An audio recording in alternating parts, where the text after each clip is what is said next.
Ladies and gentlemen, we invite you to watch the English news broadcast on the central television channel of Dong Nai Province. In commemoration of 134th anniversary of the President Ho Chi Minh's birth, May 19, 1890, May 19, 2024, a delegation from the Party Central Committee, the State, the National Assembly, the Government, and the Central Committee of the Vietnam Fatherland Fund laid wreaths and paid tribute of the President Ho Chi Minh's mausoleum yesterday. Attending the memorial ceremony were Prime Minister Phạm Minh Chính, Acting President Võ Thị Ánh Xuân, standing members of the Secretariat Lương Cường, members of the Politburo, Party Central Committee Secretaries, Vice Chairperson of the National Assembly, Deputy Prime Ministers, along with the numerous leaders and former leaders of the party and the state, and the leaders of the various central departments, ministries, and organizations. The wreath from the delegation is reading the inspiration, external gratitude to the President Ho Chi Minh.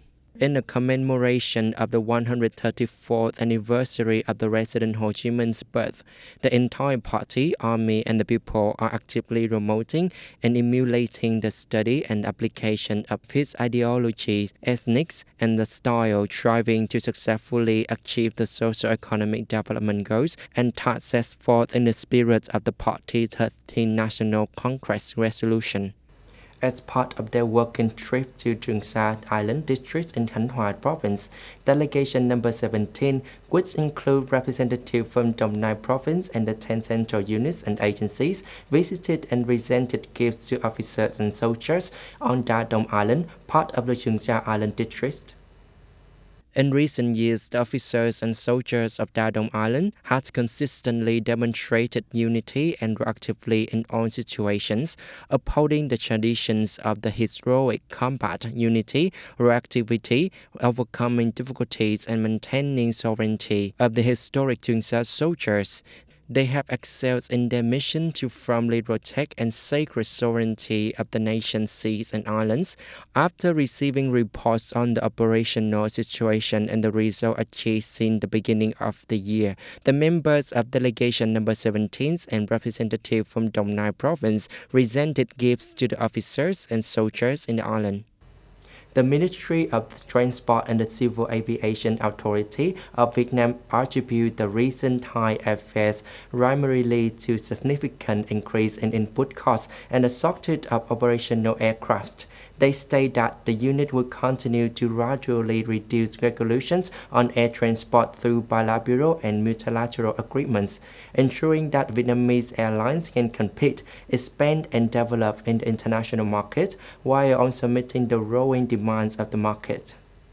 The Ministry of Transport and Civil Aviation Authority of Vietnam explained that the primary reasons for the recent high airfares are significantly increased input costs and a shortage of operational aircraft. They stated that they will continue implementing policies to gradually reduce regulation of the air transport through bilateral and multilateral agreements.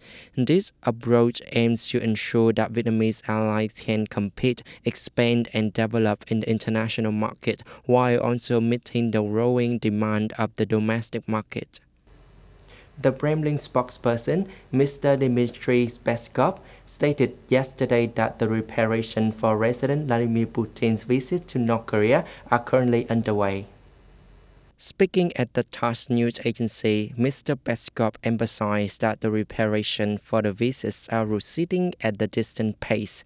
The spokesperson clarified that yesterday's meeting between President Putin and Environment Minister Alexander Gorshkov, who also heads of Intergovernmental Commissions on Cooperation with North Korea, was unrelated to the preparation for the visit. During Kim Jong-un's visit to Moscow in September 2003, the North Korean leader extended an invitation to President Putin to visit Pyongyang. Before this, from May 16 to 17, President Putin undertook an official state visit to China.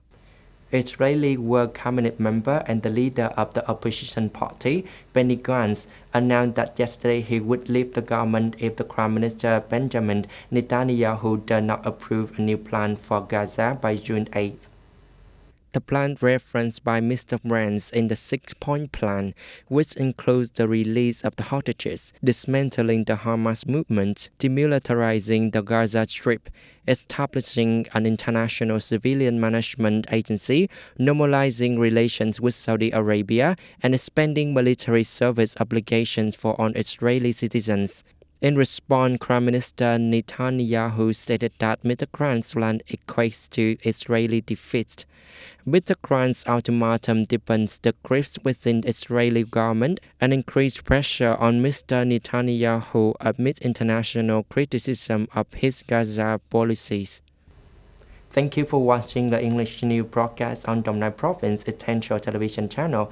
Goodbye and see you next time.